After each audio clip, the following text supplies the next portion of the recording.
This was announced at the end of last week by Fantasy Flight Games, and this is a new Lord of the Rings board game set within the world of Middle-earth, as you might imagine. It's app-assisted, and it's looking to take a lot of different sort of pointers from games like Mansions of Madness, Descent, Imperial Assault, and interestingly, the Fallout board game that came out as well last year. So you're going to be playing as members of a fellowship, not the Fellowship, but there are characters like Bilbo and Gimli and stuff in there. And you're going to be heading out into Middle-earth to undertake quests and retrieve lost treasures that were taken from the Shire. Everything is sort of set up to begin with on a really cool world map, as you'll see with those sort of like hex-based stuff that you see on in the images and stuff. And that's where you go around and you do most of your questing. But then when you get into some of the bigger fights, you'll actually go down into a combat map where you'll fight against the big creatures like orcs and trolls and stuff like that too. There are meant to be 14 quests included within the main box. And as I say, it's driven by this app. So everything should be different every time you go down to play it, which could be very, very cool indeed. I love the idea of anything more to do with Middle-earth, and hopefully it'll be very interesting to see how this works alongside things like the card game and stuff that are very, very successful. One of the really interesting things about this, what we saw from the preview article, was the way that combat works. So it's entirely diceless, so there's no custom dice in there whatsoever, like you might have imagined with a Fantasy Flight game, and instead it's done by a deck of cards. Now this deck of cards are used to flip over for you to resolve certain actions, and if you get a success on them, then obviously you succeed.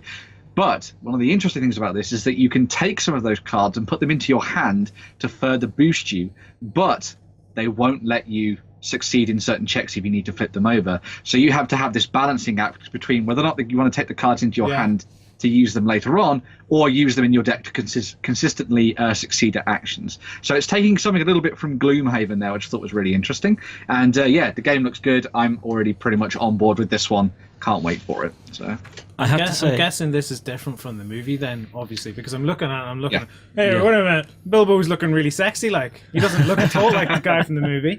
Everything from Fantasy Flight Games to do with Lord of the Rings is based on the books, so it's all about that and that kind of background for everything. So I have to say, looking at the map, Fantasy Flight Games, you're used to seeing tons and tons of tokens. This looks like very, very minimalistic for what they do. I mean, like, look at this. Yeah. You know, you've got your character board, you've got a couple of decks, and you've got a few different little tokens, maybe 2-3 different types there that I can see. Is the app's doing some work? Yeah, pretty much a lot of the stuff is handled by the app, so you don't have to worry about things like tracking health and all that kind of thing, because the app obviously does all of that for you. The only thing you need to worry about is what you've got on the tabletop for you as a character. So, see, that's how I think apps should be used in games, is that they're just there to do some housekeeping, not actually taking over mechanics of the game. And interestingly as well, like a lot of people have talked about the miniatures that come with this game, and they've said that they don't particularly like them. I think they're looking pretty good. I think as alternative sculpts for stuff for Lord of the Rings, they're looking very cool indeed. Based on the 3Ds, I mean, if the actual minis come out looking like that, they're looking pretty nice. They're looking kind of tasty. Yeah, a lot of the stuff that's come out recently for Imperial Assault and the like as well has been really, really nice. So hopefully the same thing will happen for these ones too. So. It's a bit weird though, because I'm so used to like the movie version. Yeah, Viggo Mortensen and and you see like that, is that big thing like a cave troll? Yeah. Yes. And I'm like, oh, it looks nothing like what I now perceive to be a cave troll. I'm so used to it now. But that's the problem. As soon as you make a movie of anything that's a novel, if it's your first introduction to it, or if it's something you've been imagining for years, it sort of becomes the canon of what you think it should be. I've seen it a few times. I know it's definitely a thing that happened with a lot of people who got into Harry Potter. Like a lot of people now just only see Daniel Radcliffe, Emma Watson, and Rupert Grint as those main characters. They don't look to the books and that kind of version of them anymore either. So, but yeah, that's true. If I seen a wee mini of Harry Potter and it didn't look like him, I'd be like, this is wrong. Yeah. Well, look what happened. It's got to have little round glasses and a little thing up here. Well, I suppose the one described in the book would have exactly the same thing. I'm talking complete right there. Yeah. Well, we would choose not to comment on that. One way to look at it is look what happened to Highlander recently. Yeah. So the Highlander board game came out, and they got all of the actors to sign off on being used in the game. Yes. There was only one they didn't get, and it was one of the most crucial ones. They didn't get Sean Connery. So if you look at the character card in the game, it's not Sean Connery, and it doesn't feel like Ramirez. That would be a bit jarring, wouldn't it? It is. Like, yeah, who the hell are you? Yeah. That's kind of how you'd feel? Yeah. Based on your outrageous peacock feathers there, I'm going to say you're Ramirez, maybe his son, a cousin, perhaps, stepbrother? Cousin of Ramirez. I wonder if they had identity theft back then. No idea. Yes, they did. It's a very real can only problem be for one, immortals. yeah. Because nobody knew what you looked like back then. They just walk up and they stab you and they take your stuff and they are you. Who's going to say otherwise? Well, they'd first have to wash the red out. You just stabbed me. Well, it depends on where I stabbed you.